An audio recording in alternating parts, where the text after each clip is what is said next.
Hello there, it's Friday. Welcome to the show and thank you for joining us from wherever you are. We're coming to you live from our studios here in Kokomlimle on digital address GA0992539. Our leading stories this hour. Death toll in Church of Prosperity building collapse reaches 22 as rescuers put in a final push with sniffer dogs to remove what remains of humans from under the heap of rubble. They want family members to come forward to identify their own. We're live in Atimpoku in the eastern region. And voters in Bawku put roads first on the list of what will influence their vote in December. We're live on the ground with ballot box as they also put peace and security ahead of sanitation, health and employment. We hear the plans of politicians as they seek to meet these expectations. The Pulse is brought to you by Global Communities Dignilu Affordable Safe Sanitation. Join us on DSTV 421, GoTV 144. We're streaming live on YouTube and on our social media platforms, especially Facebook. Your thoughts are welcome on 0540109009. My name is Gifty Andropia. This is The Pulse. Please be my guest.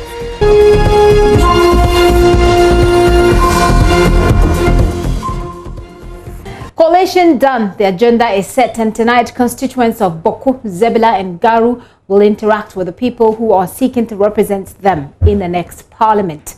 We'll go live to Bawku shortly for the latest, but first, some information on the Bawku seat.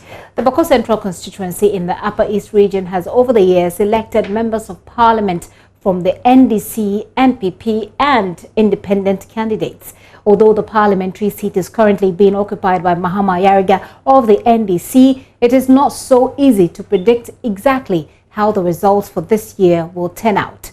JoyNews' Upper East Regional Correspondent Abis Sori traces the political history of the Bawku Central Constituency. The Bawku Central Constituency is located in the eastern part of the Upper East region under the Bawku municipality.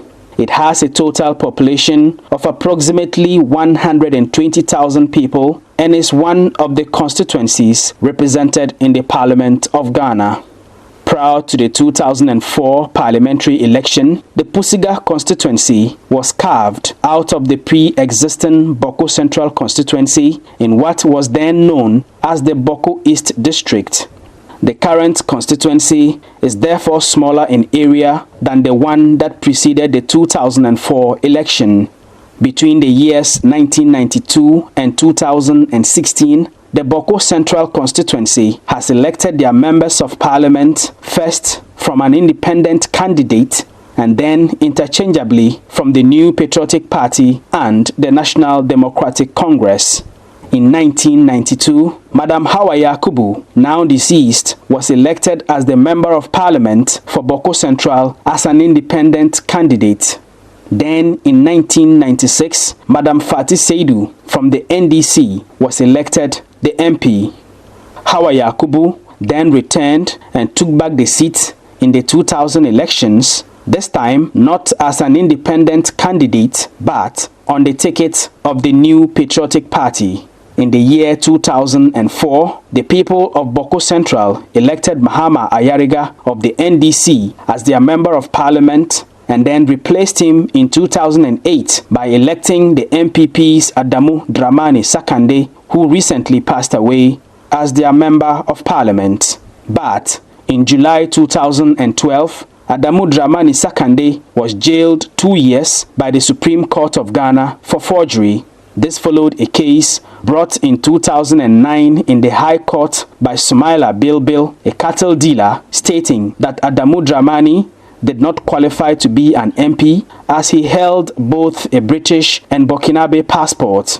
After a long legal battle, Adamu Dramani Sakande was on the 27th of July 2012 jailed 2 years by the Supreme Court for false declaration of office, perjury, and deceiving a public officer.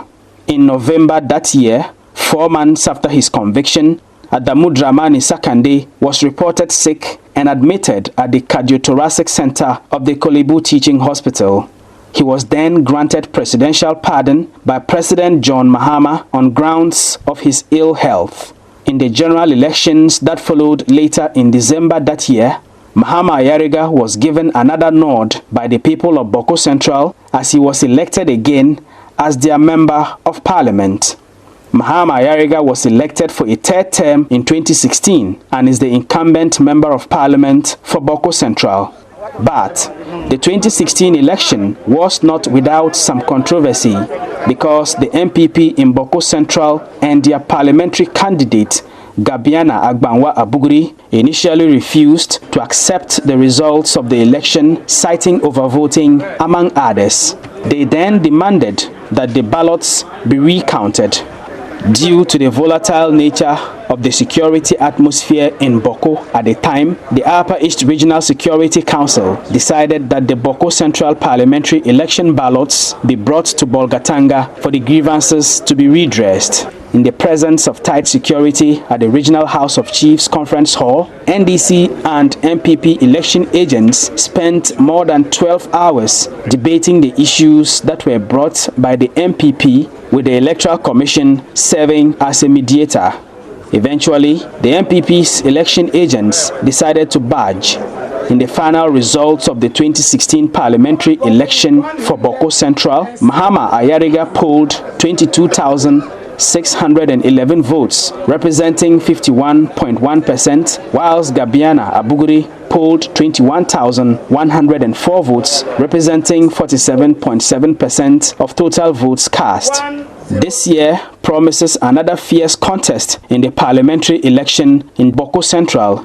The Joy ballot box will provide a platform for the parliamentary candidates seeking the mandate of the people of Bawku Central and surrounding constituencies to explain why they should be given the nod to represent their people in the Parliament of Ghana. For Joy News, Albert Sorry, Bawku Central.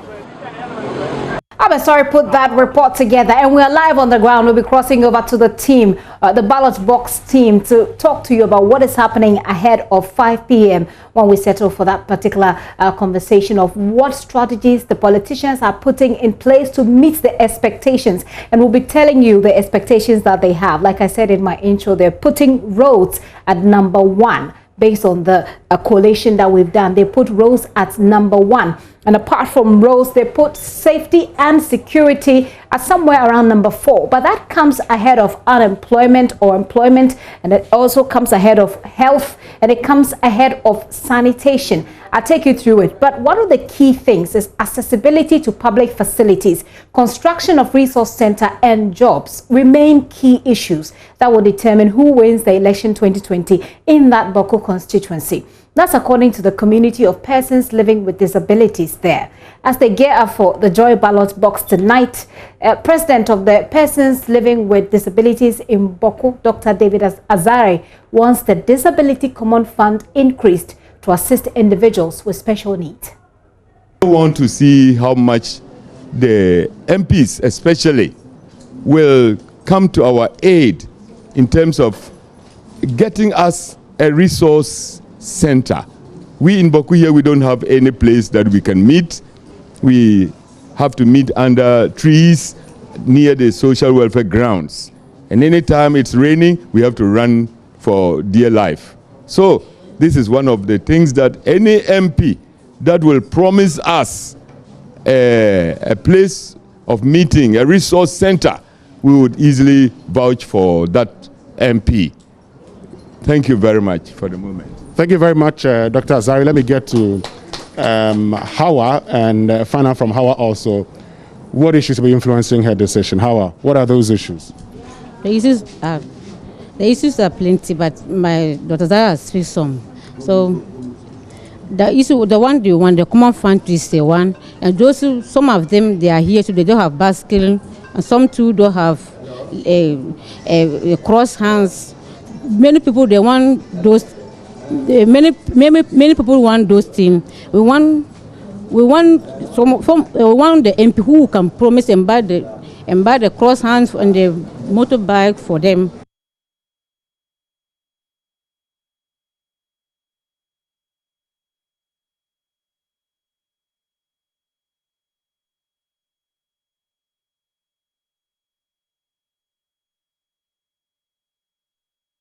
So persons with disability with their own concerns there. We'll go live to Bawku right now. We'll speak to the deputy head of our political desk, Winston Amwa, who has been moderating or will be moderating tonight's session. But very interesting outcome from the balloting that happened there. And I want to take you through the things that we asked the people in this constituency to essentially vote on, to tell us what are the things that matter to them the most. So let's begin with what they said about the economy, for example.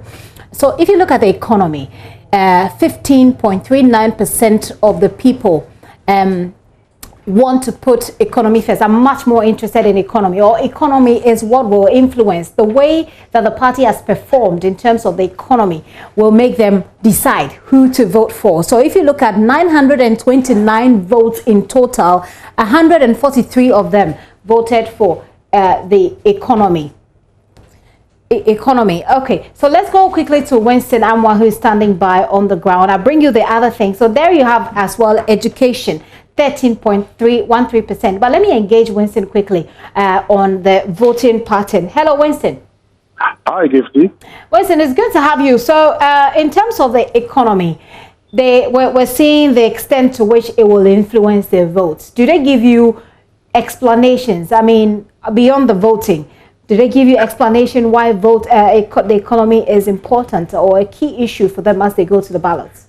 Well, Gifty, so you know that normally once they cast their vote, that is it. But in informal conversations, I mean, we engage some of these persons. One of the things they say, and to make it easier, I mean, some of them have said, look, they are looking at three main factors. And the factors were based on their community level, constituency level, and the national level. Their reason being that happenings at the national front will trickle down and have an effect in their constituencies and in their communities. And that's why they prioritize the economy, because there's a belief that if things are going on well nationally, it certainly would affect their constituency and, by extension, their community. Well, Winston, let me talk about the next thing, which is education. And I'll put that on right now. Education had some 13.13%. And when we finish, we'll put all this together so you see how they rank, the issues and how they rank for them. But on education, you have 929 people, and out of that, 122 of them voted for education. They say that education will influence their votes. Winston?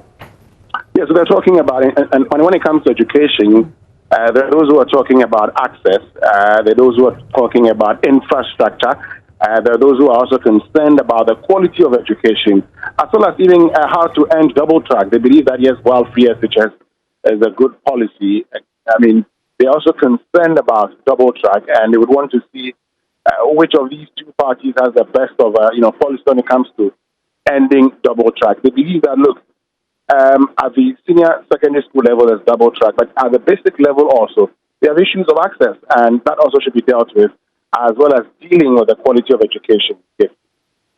Let's move on to the next topic, or the next issue that we asked the people of Bawku to vote upon. So there you have it, education. You've seen what they think about economy.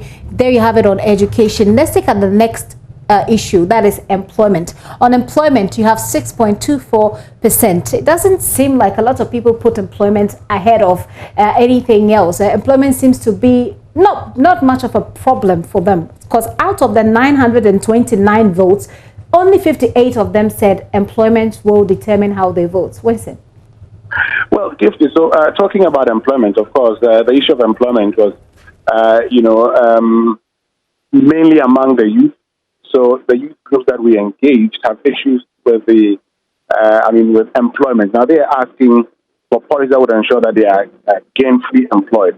Some have raised concerns. They've raised concerns about the fact that, look, when it comes to their community, they've seen people riding Okada. They've seen, conversations at the national front on how Okada is banned and everything. But in the absence of gainful employment, how do you prevent these persons from, engaging in this? And they also think that some people engage in vices because they are unemployed. You would agree that there are many persons who do, other things. They're into farming, they're into selling. And so people are employed, but they think that for the youth, they think that they're looking for, gainful employment. And even for those who are, employed and are selling, they are the ones who will talk about a better economy. And they think that through a better economy, their lives would be improved. Hello, Winston. Did I lose you? And I'm here. Right. Okay, so that's it for employment. Very interesting explanation they have for it, by the way. Let's look at health and what they think as far as health is concerned. To what extent will health influence their votes? In terms of health, yeah, I'm seeing 6.03%. That's actually much lower than even employment. 56 people voted for health. Yes, and for those who voted for health, the concerns, one has to do with access, but two has to do with, and the main one has to do with the National Health Insurance Scheme. They complain that when you go to many of the hospitals, you're giving drugs and you're told, go and buy. Now, they believe they're on a National Health Insurance Scheme, and so if they come to these facilities, they're supposed to be taken care of, and they do not understand why they have to be told to go and buy. And so that to them is a main challenge, and one of the things that would decide how they vote. They've also complained about, the need to have more hospitals, and some of the women's groups actually complained about the challenges they have to go through at the delivery facilities within the 3 districts. Interesting. So we've done economy, we've done education, we've done employment, we've done health. Let's look at what next we have. One key thing which has been a key theme of our conversations as far as election is concerned has been security, peace and security. And Bawku, for example, has gone through its own chieftaincy crisis. It has had a lot of conflicts to deal with. So security, of course, is key. And so it's not such a surprise, Winston, that they put security, peace and security, for example, ahead of something like health or employment, because peace and security gets 8.40%. That's accounting for about 78 out of the 929 votes. Winston. Exactly, Gifty. And, for us, even when we came here, when we had to, we've left Bawku after 6 p.m., we've had to be escorted by the police. When you're getting to the Tea Forest area, you're escorted by the police because we're told that there are robbery incidents, happening. Even within Bawku, we're told that some of the markets that sprang up, persons are being robbed of their things. And so it's one of the things that the people are concerned about. And you see the police patrol all the time. In our discussions, we're told, there are a lot of security personnel on the ground, but these things still go on. And so what the women groups, what the residents are talking about is that we want to ensure, when it comes to security, we want to ensure that it is reduced to the barest minimum.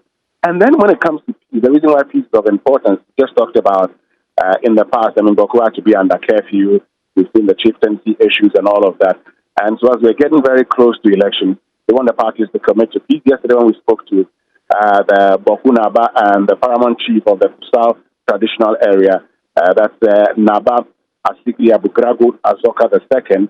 He was talking about peace, and he was even advising, his sub-chiefs that nobody should engage in any acts that would affect the peace that we enjoy in this country. He's been talking about the fact that politics is just, sharing of ideas and options for people to choose, and at no instance must we fight because we're having to make a choice of one person to govern the country. Exactly. Peace means a lot to these.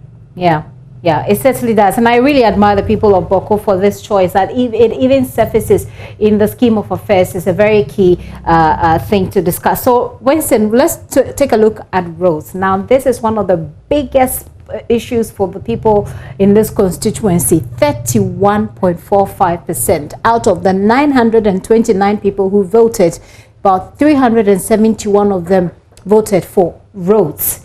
I don't know to what extent you've been plying the roads since you went there, Winston, but you're a better place to tell us why roads matter so much to the people in this constituency. Well, so Gifty, yes, we've used the road. We've been to all 3 constituencies. We were there to place the ballot boxes for them to vote, and so we've used the road. And I tell you what, the Bawku-Bolga road is under construction. Majority of it has been constructed. But there are others that are still untouched. So, for instance, the Kubori stretch, the Tea Forest that get into Nagode, those areas are not tarred, and so that's an area of concern for them. But, this is actually a highway, and so that is done. But when you get to the community, then I'll get to Garu shortly, because from Boga you go through Sebila, Binduri before you get to Bawku. But when it gets to the community itself, if you have to use the Bawku town roads, they are bad. Okay, so if you've had to if you have to go to, say, the After Bank around here, you have to go to other parts of the Bawku Municipal Assembly. The roads are bad. And the roads are even worse when you get to the Garu constituency. Now, while we were going to Garu to, to have the ballot box placed at the youth center where they voted, the community center where they voted, we got to a place where we were contemplating having to get off our vehicle so that there could be weight off it so the driver could go through, because we saw the road in a very deplorable state. We saw, a lot of mud stretch, and we were concerned the car might just get stuck in the mud. It was, a little boy who just showed us that you could use this side, And so that particular road, and I was telling MFA, Atiamwa early that, look, I have been complaining that the road from Oyarefa to Abokobi is in a deplorable state. Haven't seen the Garu road. I think that road is better. It is that bad. And so I am not surprised that they are complaining about the poor nature of their road. So yesterday when we were doing the collation and doing the sampling, I mean, every tree that you pick, you're going to get roads. It is that bad, and that's why it's a major concern. And, not so surprising, 2022 is a year of roads, so if people are concerned about their roads, there certainly should be. Yeah. Interesting. So let's wrap up quickly with the next one. We've looked at roads, we've looked at the economy, we've looked at health. Sanitation is next, 6.78%. Not much of a big deal if you compare that to the roads. 63 people think that they'll vote according to how clean they feel their environment is. Winston. Yes, I mean, they're concerned about the environment, and some of the reasons they give, they've talked about how, the environmental health officers or those tasked to ensure sanitation, some of whom are very old. And so the problem is that they're not able to do the job as is expected of them.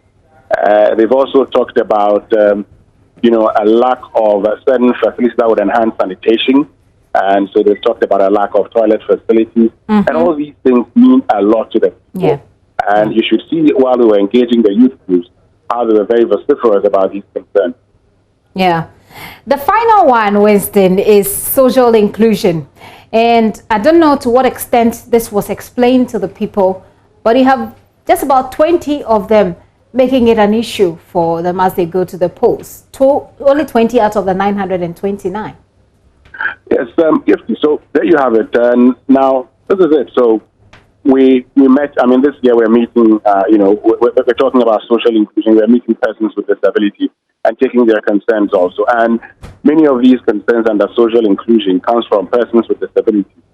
A lot of the, residents have talked about their roads, they've talked about getting jobs, they've talked about, their health facilities and all. But when it comes to the persons with disabilities, they've complained, for instance, about a lack of access to public buildings. They've complained about having to go to institutions. For instance, they go to the hospitals, and there are no sign language interpreters. So for those who are deaf and dumb, they go to these facilities. They don't know how to say, to express themselves. They don't know what to say, and that is to them their main concern. And so the joy in all of this is that we met these persons, and they had to cast their votes separately, and that's even why we have this number. Interesting. So the way that we've isolated them and discussed it will help people understand where they're coming from and perhaps give the politicians an idea what strategies or what they need to do to win their attention if they want. But let's put it all together and look at how it ranks in terms of the issues, how the issues rank for the people of Bawku, but the Bawku constituency, Central Constituency. Now, if you look at what we have here, roads comes top because you have 31.45% being roads. That's when you put all together and you collate them. You have economy coming beneath roads, education at number 3, water and electricity at number 4, peace and security at number 5. Then you have sanitation, employment, health, and social inclusion. So Winston, when I looked at it, what jumped at me was peace and security. And it jumped at me because I found it interesting that they will put that before or ahead of sanitation, employment, health, and social inclusion. Social inclusion, perhaps I'll understand. But ahead of health, employment, and sanitation, I found it curious. But you've explained it. Let's take your thoughts on that one, and then we talk about the program tonight. Well, talking about the peace and security, you started by talking about the historical antecedent, and that is one of the reasons why, in this community, particularly around this time, peace is, very important to them. The other issue, Gifty, is the fact that, in 2016, during the parliamentary elections, for instance, they had to carry the ballot boxes to Bolgatanga for, the coalition. There were some disagreements here. And so if you look at all of this, and if you look at the fact that there's been, conflict in the past, people haven't forgotten and still know that it's important that, the people of Bawku consistently preach peace. Yeah. We have seen a group here that's the Peace Mediation Committee. We've seen, when I was telling him, went to the Naba Azoka's palace, all he was talking about was peace and, peace, as we get close to election. So peace, it's a big deal to these people. And when it comes to security, we've seen, we've seen robberies around or petty theft around. And so it's one of those issues that is of a lot of concern. We've been engaging the police. They've said, look, people are robbed. And so that's why they've had to increase police patrols in the, particularly the Bawku municipality and also on the highway. Okay. So that's why you have peace and security up there. It means a lot to me. It certainly does. Well, if you live in this constituency, I would love to hear from you. And I know that up north you so much listen, watch this show. I want you to WhatsApp me on 0540109009. The number is on your screen. Winston, tonight we're doing the ballot box. Walk us through what to expect. Well, Gifty, so I'm looking forward to it, and the whole team is looking forward to it. When I was leaving the Bawku Community Center, the whole stage was set, and we're testing our equipment. And from what I heard, everything is done now. We're waiting for people to start trooping in, and once it's 5 p.m., we start. We'll start as we did, and as we have always done. We would, tell you the issues that are going to be influencing these three constituencies when it comes to December 7 and the choices that they will make. There will be a chance for them to ask questions. We have just brought the aspirants to the electorates for the electors to question them. Of course, we know the consent, so there will be instances that we'll have to follow up. But our job is just to moderate. I'm looking forward to having a very good show. I know that the event in Hohore went on very well, but I certainly trust that the Bawku event would be better. Winston, we look forward to meeting the people of Bawku and on the ballot box tonight at 5 p.m.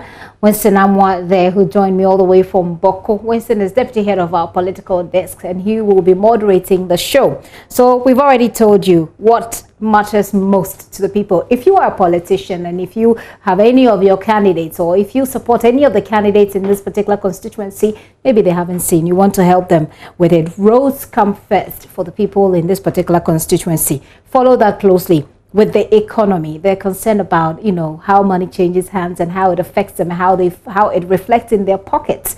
They are interested in the economy. Education, how to get their children ready for the future, is something very important to them as well, the people in this constituency. And then water and electricity comes right beneath education. Peace and security is a big deal for them. They put that ahead of sanitation, and they put that ahead of employment as well. But obviously, there are people who are concerned about how the sanitation situation is for them, employment as well, and health. Already, there are concerns that they have with social inclusion. So, some points of strategy, or some points to consider when you're putting together your strategy there. Tonight at 5 p.m. we'll be here with a ballot box. Like I said, I'd love to hear from you if you live in this constituency. You're still watching The Pulse with me, Gifty Ando, up here. How about we do a very quick break here? Before that, what is the role of the church when it comes to politics and, most importantly, elections? Is a church well equipped to execute its role and all the nuances that come with it? How influential is the church when it comes to shaping the democratic fortunes of our country?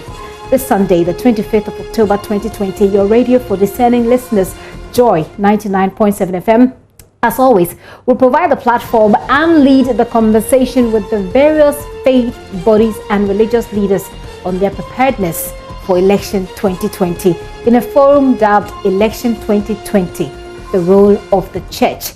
Speaking will be Archbishop Philip Name, President of the Ghana Catholic Bishops' Conference, Bishop Samuel Noy-Mensah, Executive Member, Ghana Pentecostal and Charismatic Council, Bishop Benny Wood, President of the Concerned Clergy Association of Ghana, as well as Reverend Dr. Cyril Fayosi, the General Secretary of the Christian Council of Ghana. The date again is this Sunday, the 25th of October 2020. The time is 1 p.m.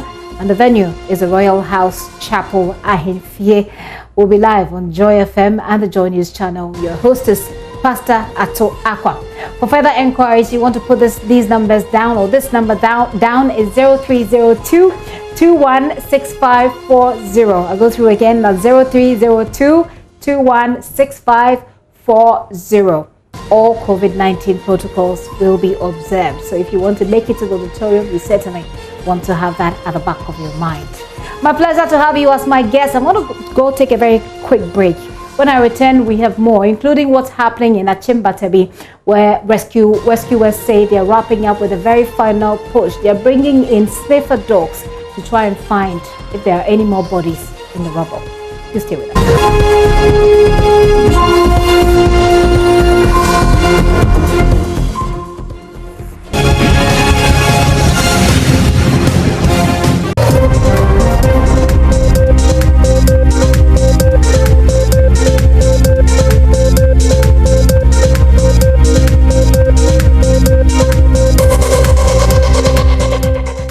Welcome back. I'm glad to have you stay with us throughout the show. Let me tell you what some people are sending us from the Bawku constituency and others who are not even there but hail from this area. So some of you, this one says, Greece says, massive thanks to Multimedia Limited for this nice program at Bawku. He says, I'm a native of Bawku, but looking at the excellent achievement in Bawku, especially Bawku Road, we are voting for both NPP presidential and parliamentary candidate from citizen inside Bawku. Thank you for sharing that message as well.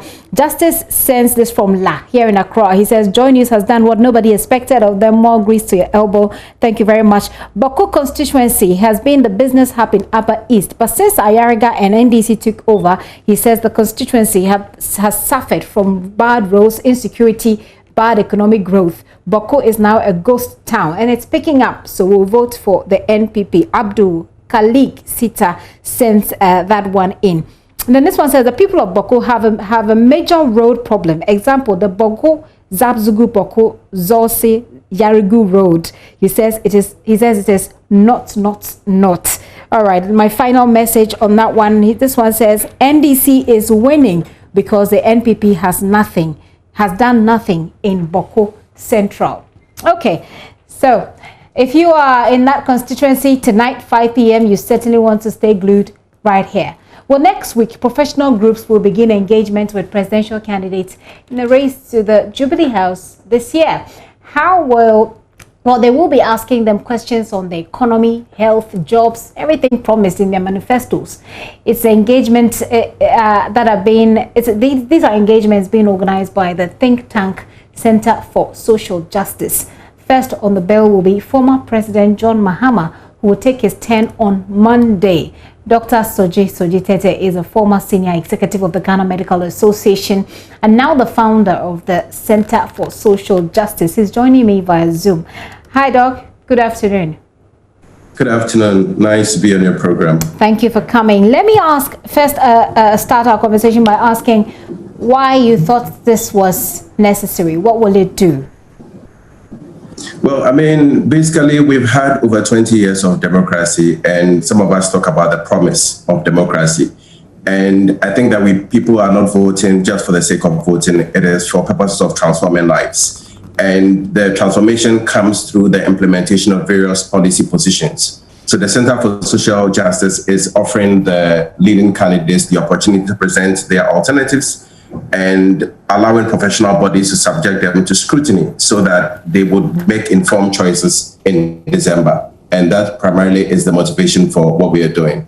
Right. We're hoping to take a part of that live here on the show as well as we go along. But then is it only targeted at opposition leaders? No. I mean, as a matter of fact, you know that Joy, together with Imani Center, put together a similar engagement for the minority party, so to speak. The only candidates that have not really been scrutinized, if you may say so, will be the flag bearer of the NDC before the professional bodies and the president himself. Ideally, this should have been a debate, but we are working with what we have. So hopefully, God willing, if there's the opportunity, we'd like to host His Excellency the President as well. Have you put in that invitation already, and what kind of response are you getting? I have initiated the conversations, and because it is not finalized, I wouldn't want to even go beyond that. But just to say that we are open to hosting the president as well. Very well. With you say they're meeting, or you're expecting professionals to engage them. By professionals, who are you inviting? People? Who are the kind of people or groups that you're targeting with this program?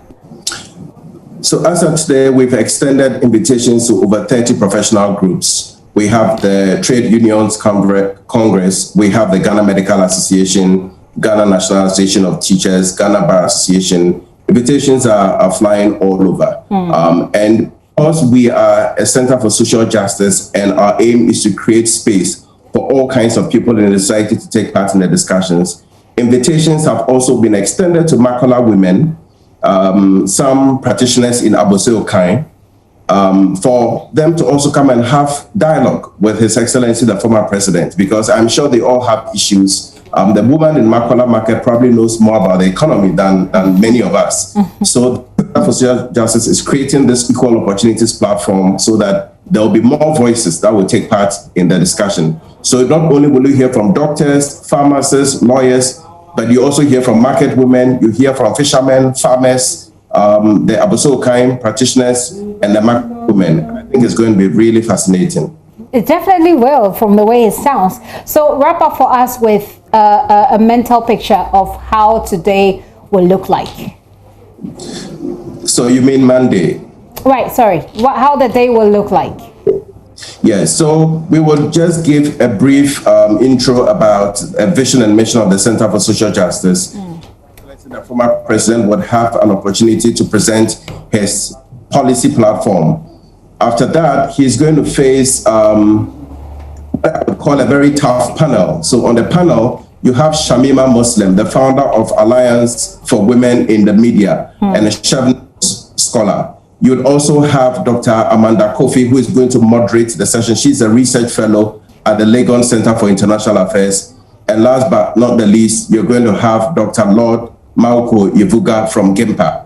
Now, once their session is over and they've had the opportunity to engage His Excellency, we will then go into plenary, where the professional groups and then also all of the other individuals who are invited, as I've spoken about, will also have the opportunity to quiz His Excellency. Doc, thank you so much for your time. This indeed promises to be a very engaging moment and will bring out the policy alternatives that are expected to make all of us better. Thank you very much for your time. Thank you so much for hosting me. Dr. Soji Tete, he is the founder of the Center for Social Justice, and they are hoping to allow professionals to engage these people who want to be president of this country. Now, First Lady Rebecca Akufo-Addo is urging the people of Ablekuma South to vote for the New Patriotic Party in the December 7 elections. According to her, the developmental projects embarked upon by the NPP in the constituency should influence their votes. She adds that the party's parliamentary candidate, Bernard Brown, should also be given the nod when the electorates go to the polls. Mrs. Akufo-Addo said this as part of her tour of the Greater Accra region.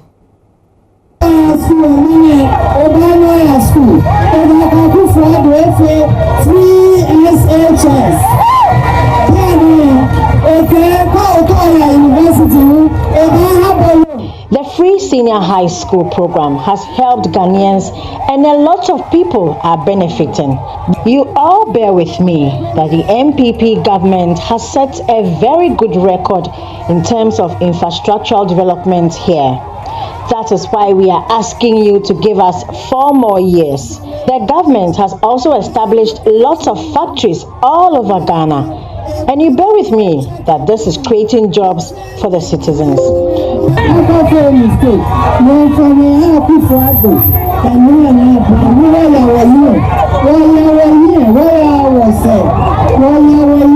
Please Please go out on December 7 and vote massively for the MPP and the Ablekuma South MPP parliamentary candidate Bernard Brown. I promise you.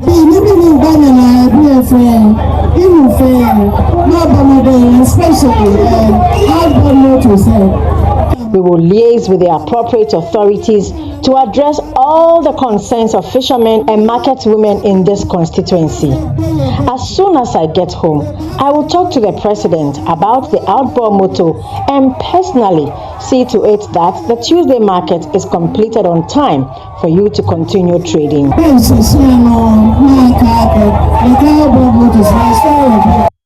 Now to one of our headline stories. Rescue efforts are still ongoing at Atimpoku to retrieve one more person trapped in the rubble. The rescue team says they're wrapping up the operations with a mop-up aimed at retrieving the last person.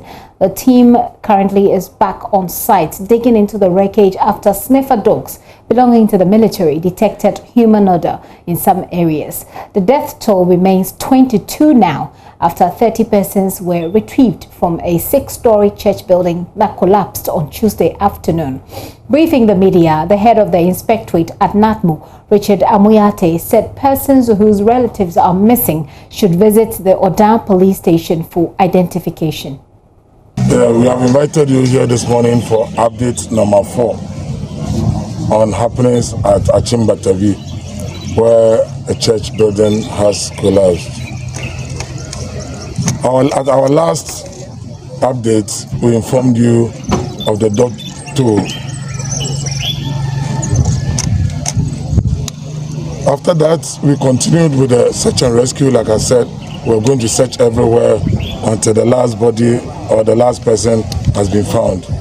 And we continued throughout midnight, and at exactly 11:30 p.m., we discovered a body. That is the body of a baby girl who was estimated to be about 2 years old. So that brought the total number, the death toll, to 22. We have 10 male and 12 female. And the breakdown of the female is 11 adults and then 1 child. That is a baby girl estimated to be about 2 years old. Then in the course of the search through the rubbles, we also found 2 vehicles that had been crashed under following the collapse of the structure. So at about 1:30 a.m., that is this morning, we ended the search and rescue, and then at exactly 6 a.m. this morning started the mop-up. The mop-up, as I speak now, is currently ongoing.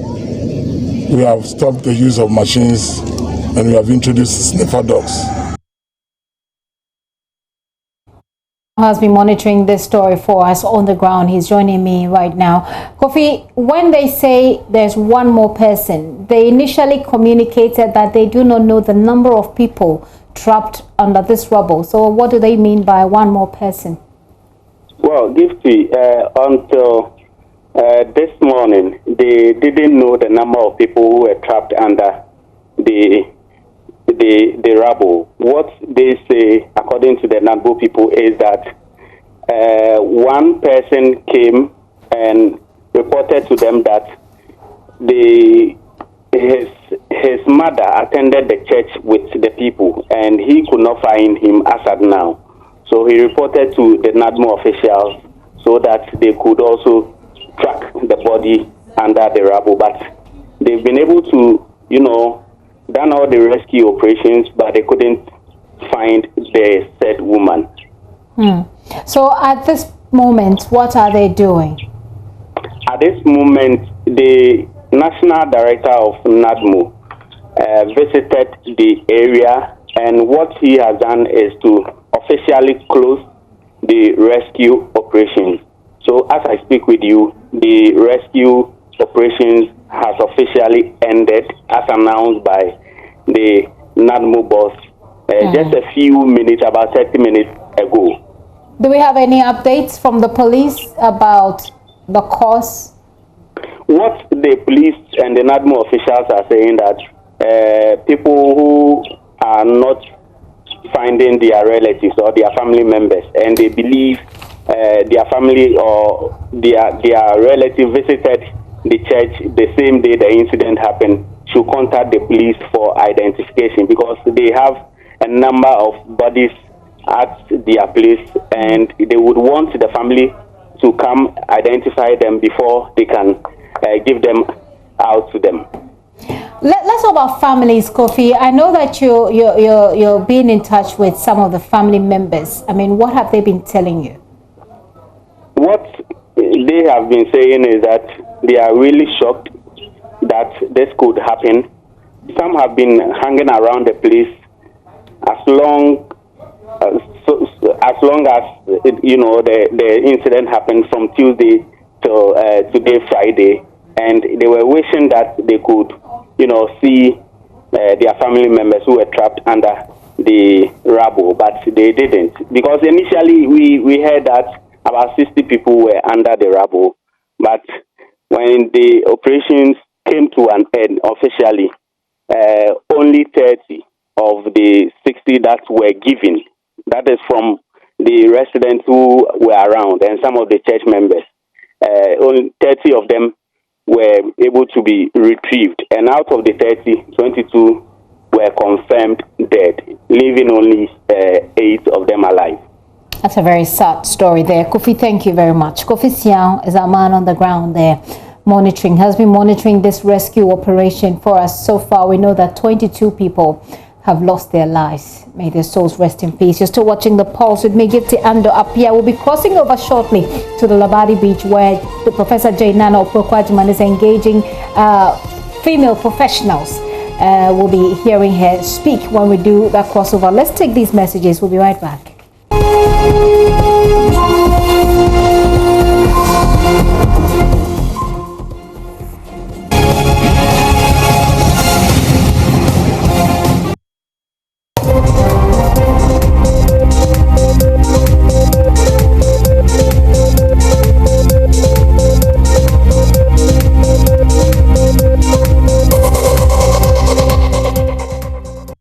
Welcome back. I hope you're having a good day and a good time here so far. Well, it's another Friday and time for our correspondent. So we're starting today from the Oti region, where President Nana Dankwa Akufo-Addo has ended his 2-day tour of that region with a call on residents there to consider his works in the first term and give him and the NPP 4 more years in office. Some key promises for the people in the Oti region include the construction of an 8,000-seater stadium, waste management plant, and regional office for the Youth Employment Authority.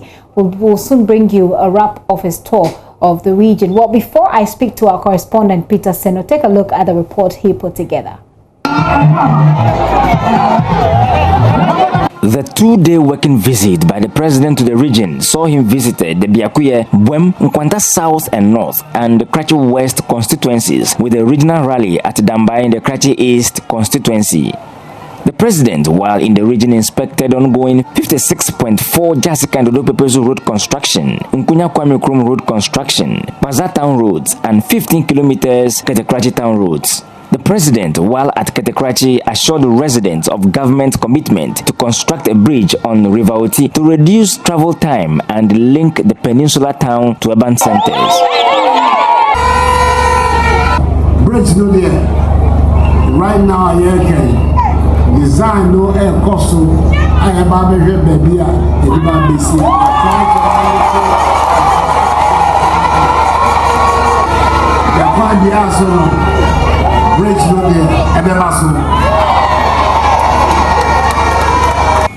The president equally used the visit to the region to solicit for votes, which would give his government and party another term in office.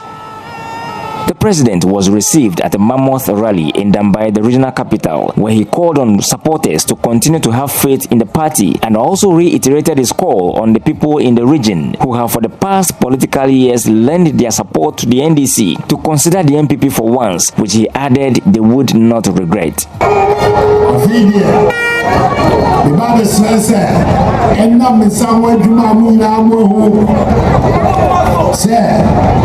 Buy my dad will be our Ghana. Me and my cousin, and to me, I am my year. Baba says, Sagidia, when you want me, Mono, Sagidia, my feed, and no so to say that 2016. Now, I am about to 2020, and you boom, boom, the outside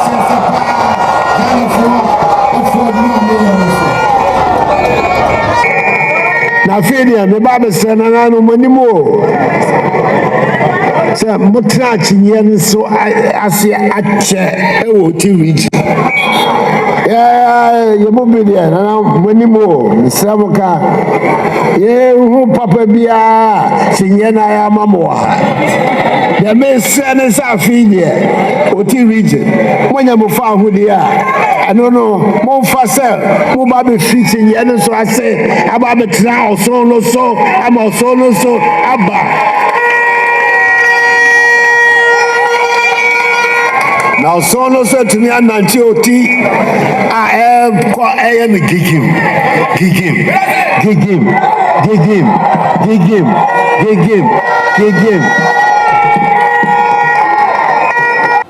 The president also cut short for the construction of 8,000-seater capacity stadium, waste management plant, and regional office for Youth Employment Authority. The president has since left the region for the national capital. Peter Sanu for JoyNews.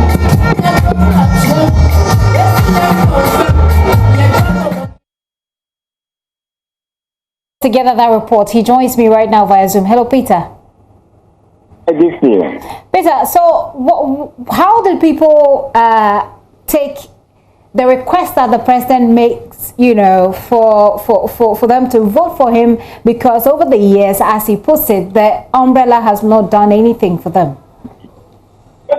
Yes, I think 2 days ago when he arrived, that has been the message. And so yesterday, while on the rounds, I tried to interact with people, how they are receiving that message, and then as against December 7th. But, you know, as for the party supporters, they will tell you that no way they are still going to vote for the party, regardless whatever comes. But those I have seen not wearing party t-shirts that I've interacted with, well, they say they are still not, you know, certain as to exactly what they are going to do between now and December 7th. But others who argue that, well, they are still going to give their votes to John Mahama come December 7th. But that has been his call that over the past years, if you look at the Oti region carefully, it's one of the, I'd say, most deprived regions, apart from the three northern regions. Oti region is one of the deprived. And so, well, I can say, arguably, that it's during the MPP's administration that we have seen some level of development infrastructure-wise in the Oti region. And so, the residents are not so straightforward as to whether they are going to, as it were, take everything. Okay, it looks like I have lost Peter Seno there. But Peter put together that very beautiful report that tells you, gives you highlights of President Akufo-Addo's tour of the region. Essentially, he's saying this is the time to change your voting pattern. You voted over the years, you know, for the NDC. This is the time to change the pattern and vote for the NPP. Will they listen? We'll see. But these visuals you're seeing are coming to you live from Labadi's Professor Atimpoku Ajuman's interaction with female professionals. Well, I'm seeing some men there as well. Okay, that looks like some sign language going on there. What we're expecting here to mount the podium and to speak to the people who have gathered there. It looks as if she's engaging the people table by table, talking to them before she does that address. And we'll be live here to bring you more of those. Arba Kumsin is editor here at JoyNews, and she is one of the people who have been invited to this particular program. Arba joins me on phone to give us what's happening on the ground. Hello, Arba. Arba, do you hear me? I can hear you clearly. Great. Can you hear me? Yes, I do. Arba, so I was saying earlier to our audience that it looks like she's engaging people table by table before she takes the podium to speak and to share whatever it is that she wanted to share. Help us understand what's happening right now. So this is a meeting with various interest groups, women interest groups. for the NDC flag bearer, Nana Jane Opoku to interact with them and, seek their thoughts on issues which will influence policy. So she's here with women doctors, women lawyers, members of the Ahmadiyya mission from across all sections. And so what we will be doing is helping her to appreciate the issues of interest to her, to the NDC party.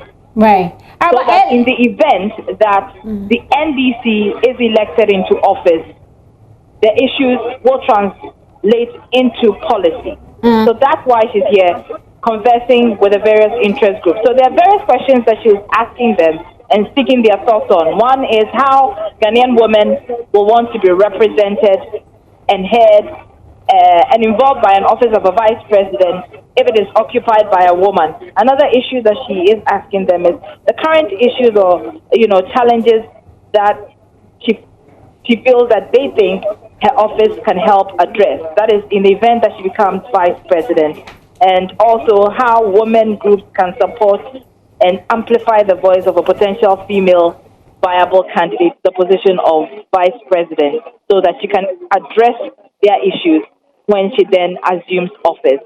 So these are the issues that have dominated conversations here at the Labadi Beach, where Professor Nana Jane Opoku is interacting with interest groups, women interest groups. Earlier, I saw Shamima Muslim speaking there. Give us a highlight. We know that she has done some work. She, together with the Alliance and the American Embassy here, have done some work on, women in media. What was she saying? Well, Shamima Muslim is the MC for the occasion. Indeed, yes. She led the Alliance for Women in Media to launch a report on the status of women in the media. And Gifty, you're a member of that group, as I am. And as you know, one of the issues that came up was parity in pay. Yeah. They established that women in the media are not as well paid as their male colleagues. Another issue that came up was that, many women are not often given the opportunities that their male colleagues are given. So these are some of the issues that came up in the report. And I'm sure that some of these issues will come up at today's conversations with Professor Nana Jane Opoku right now, what she's doing is going from table to table to interact directly with the invited guests here on their thoughts on the issues that have been raised. Yeah. And later on, she will be addressing the entire gathering. I definitely see her with a piece of paper and a pen going round one table to the other. Araba, I'll let you be. Maybe you'll also need to be by your table so you can express, the concerns that women in media have, and hopefully. I certainly will. So we'll come back to you, Araba, when she begins to speak. We'll come back to the auditorium. But we're putting live visuals right here on the pause for our viewers to see what is happening in Labadi. Professor Jane Opoku is the running mate for the flag bearer of the NDC, and she is engaging female professionals today on, as Araba said, concerns that they may have, which will help inform policy should she get the nod to be Ghana's vice president as a female. Now, the Ministry of Sanitation and Water Resources and Waste Management Company, Zoom Lion Ghana Limited, have embarked on an exercise to clear heaps of refuse dumps in the Upper West region. The exercise is part of measures by the Ministry and Zoom Lion Ghana Limited to get rid of old and illegal refuse dump sites in the country. Our Upper West Regional correspondent Rafiq Salam reports that although the beneficiaries are happy with the evacuation, they would want the Wa Municipal Assembly to put in stringent measures to prevent the situation from recurring. These are refuse generated by residents of Poguri and Kambale and dumped recklessly close to the health center and the Kambale market without recourse to the health implications. Isaku Taira Mumin is the Wa mayor. There is no history about this place as a dumping site. This particular location where we find ourselves is a market. It's supposed to be a market for the people of Kambale, but the wrong attitude exhibited by our people that is turning this place into a dumping ground. Otherwise, it's not a dumping ground. We used to have a slaughterhouse here, and that calls for a communal container to be here. But once the slaughterhouse is moved, this place turned into a market, so it's not a dumping ground at all. Huge pile of refuse and bad odor is what greets you upon reaching the old slaughterhouse, which has now been converted into a health center. Nurse in charge of the Kambale Health Center, Antoinette Dakura, says the situation is even worse when it rains. Most of the cases reported at the health center is as a result of the unsanitary conditions of the area. Yeah, we realize that a lot of children, they are bringing a lot of children that stays around here, coming in with a lot of skin diseases. Some are coming with diarrhea, and we suspect that it's coming from there because there are a lot of flies all over. Flies settle on the refuse and move into their various houses, and even to the extent of entering the facility here. When it rains or when the sun is hot, you can't breathe. The bad smells that come out from the refuse, it was too hectic. However, the status quo is bound to change as heavy earth-moving machines were sent to the area to evacuate the refuse dump. The community is part of the exercise conducted by the Ministry of Sanitation and Water Resources to get rid of aged and illegal refuse dumps across the country. The ministry, in conjunction with waste management company Zoom Lion Ghana Limited, in the next few days will clear about a dozen refuse dumping sites in the Wa municipality. Upper West Regional Minister Dr. Hafiz bin Sali, accompanied by the Wa Mayor Isaac Utare Momin and the Wa Central Parliamentary candidate of the MPP Haja Umu Audu, praised the government for the initiative. Government has thought it wise to embark upon this evacuation exercise across all 16 regional capital. It is a decision taken by government, and we have contracted Zoom Lion to do that on behalf of government. It's not pleasant at all coming to see this sort of refuse dump here in the middle of Wa. It is not a very good sight, and I think that the decision taken by government is appropriate and very necessary. Though residents of the areas penciled for the evacuation are happy, it is their hope that the Wa Municipal Assembly will put the necessary measures in place to prevent the situation from recurring. And we are hoping that at least after clearing, they should put some certain stretches in place so that people will not come back and dump the rubbish again. The situation from recurring, mind you, this is not the first time huge pile of refuse were cleared from these dumping sites. If not, it will amount to work done equal to zero. Reporting for JoyNews, Rafik Salam.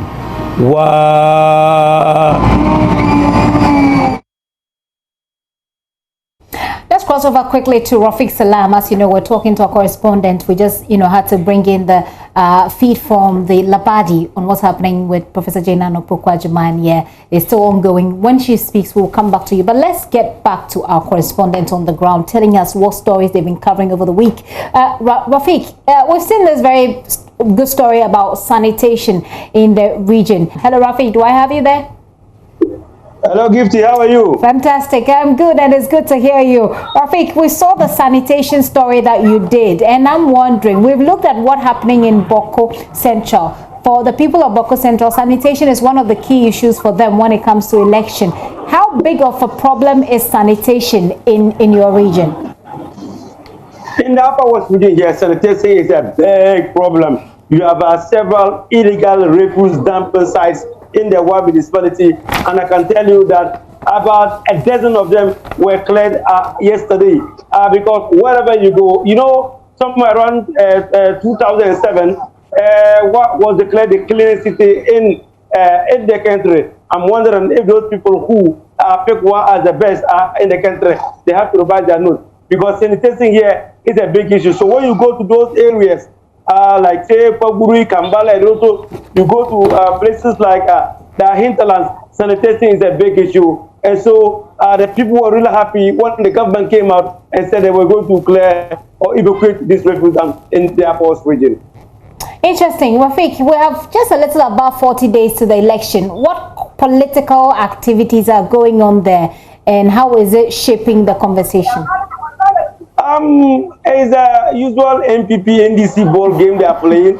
A couple of days ago, there was a press conference that was organized by the Z-Town people denouncing their membership of the MPP. This is a particular group that were with the MPP. They said they protest for the MPP. They have worked for the MPP. They were even used as hoodlums by the MPP. But they saw that almost 4 years in governance, they have seen nothing. They have seen the deceit, according to them, of the MPP. And so they are gravitating towards the NDC. Don't be surprised, in the next few days, another press conference will come up saying that denouncing this particular group. But tomorrow, a lot of issues are coming up, talking about several health works that are going to take place.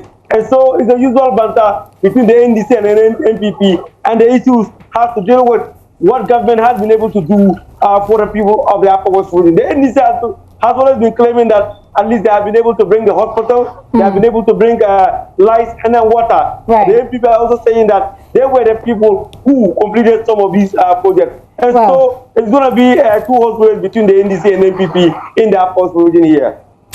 Right, Rafik, thank you very much. We'll see what the people think of all of this when we get to the polls on election day, December 7. Rafik Salam there. Well, let me quickly go to the voter region. As you know, Ivy Setoji is there for us. There have been a lot of campaigns going on there as well.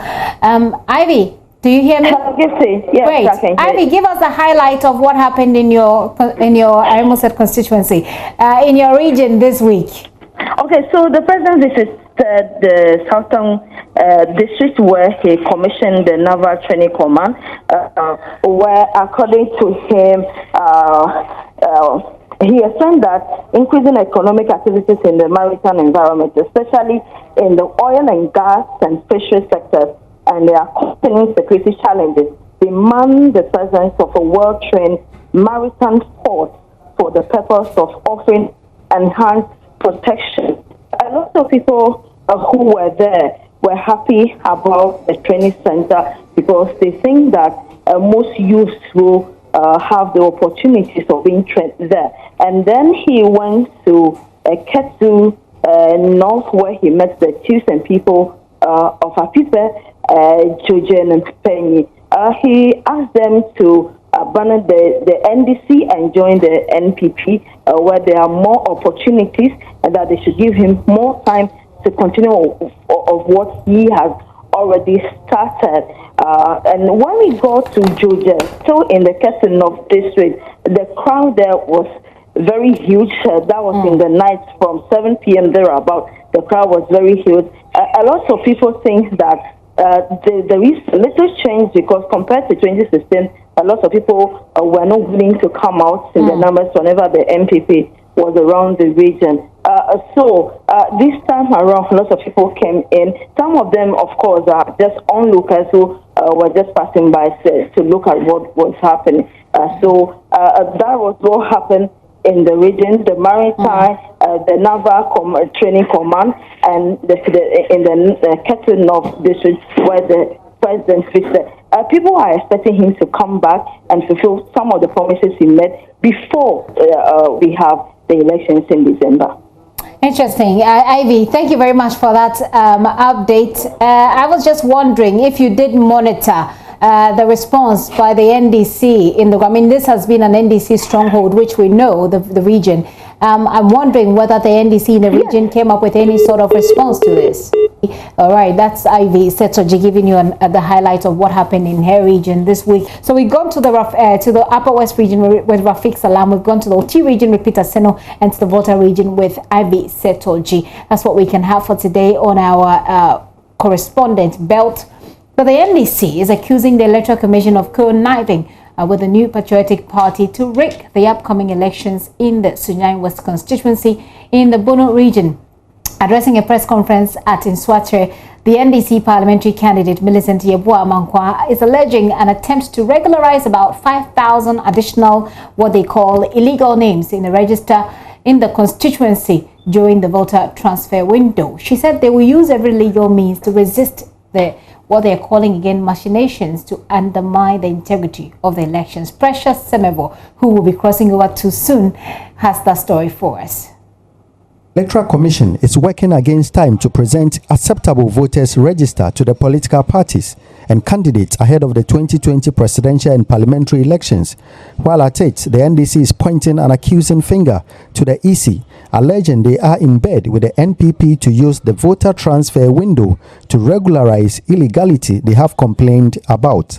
At a press conference in Nswatre in the Sunyani West constituency of the Bono region, the NDC parliamentary candidate Millicent Yeboah-Mankwa alleged an attempt by the Jane Mensah-led EC to put over 4,917 additional names into the register. After the registration exercise, 73,578 electorants were captured onto the voter register, but to our dismay, this figure had ballooned to 78,495 registrants at our blind side of the EC, a deliberate attempt by Jane Mensah to put onto the register over 4,917 non-existing names, clearly in a rigging exercise for the NPP candidate for Sunyani West. The NDC on 2nd October 2020 officially wrote to the EC to inform them of the worrying anomalies,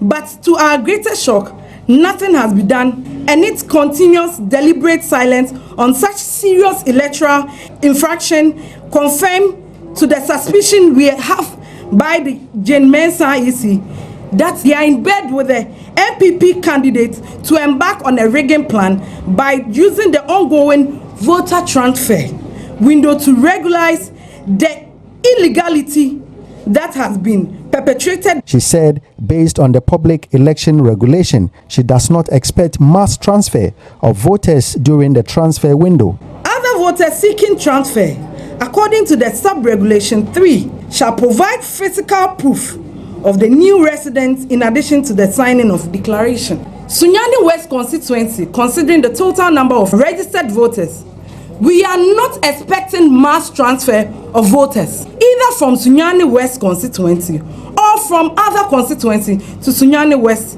in the ongoing voter transfer window. We are therefore demanding daily printout of all transfer voters and also proxy lists by the close of the day. Millicent Yeboah-Mankwa also said they will use every legal means to resist any attempt by the EC to rig the elections in favor of the NPP. The reliable information we have received from a source is that Jane Mensah and the NPP candidate want to use the ongoing voter transfer exercise to illegally transfer many voters onto the Sunyani West constituency, knowing very well that the NPP candidate, who is currently the Minister for Employment and Labour Relations, is losing the election.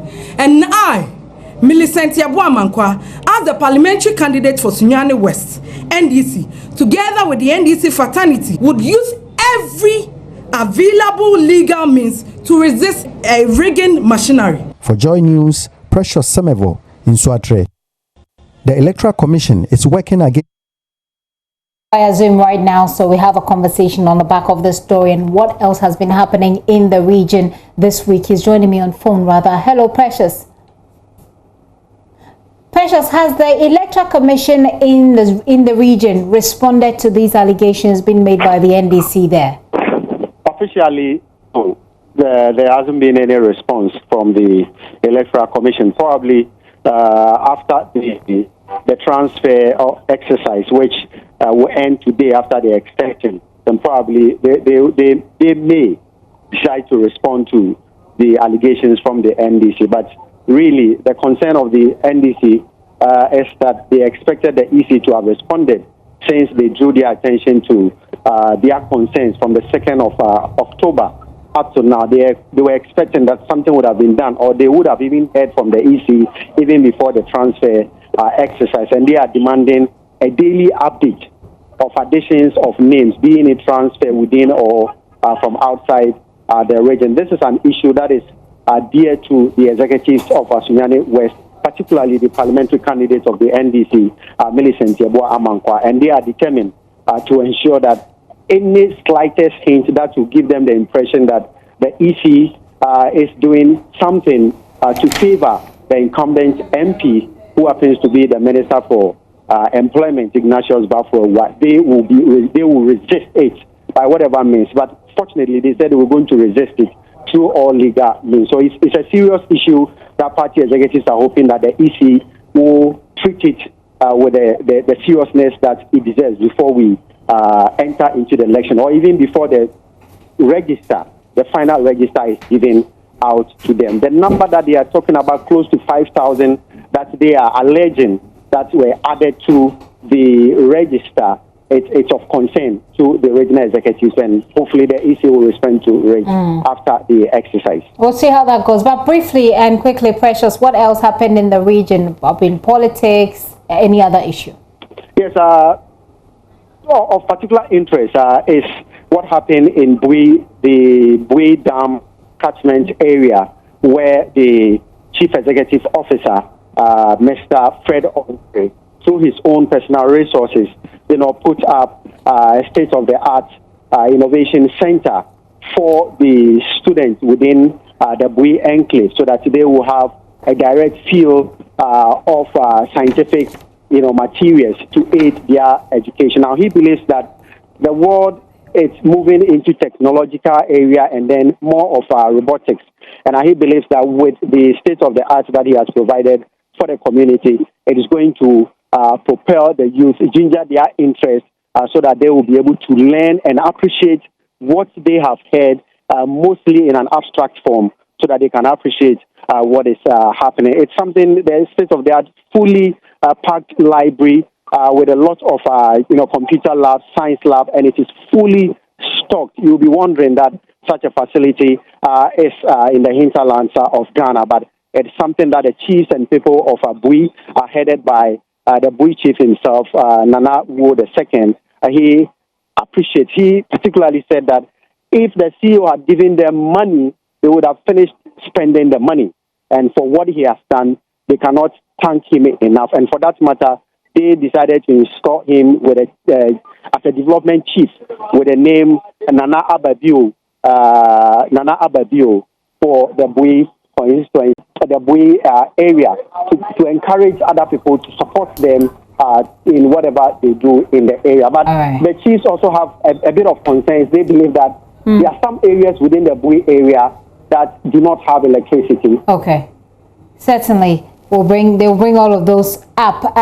Precious, thank you so much for that update on what's been happening this week. Precious Semevo, it's our correspondent there in the Bunu region, bringing us up to speed. Well, this is where I draw the curtain, but of course we tell you that Professor Jane Atimpoku is engaging female professionals at the Labadi Beach Hotel, and we will be crossing over when she starts speaking and addressing the podium. Right now, she's engaging them on the tables, and you can certainly tell that there are lots of tables there. So she's moving from one table to the other. As and when she speaks, we'll go right over and take that for you. But remember that the pulse is brought to you by Global Communities Digny Lu, affordable, safe sanitation.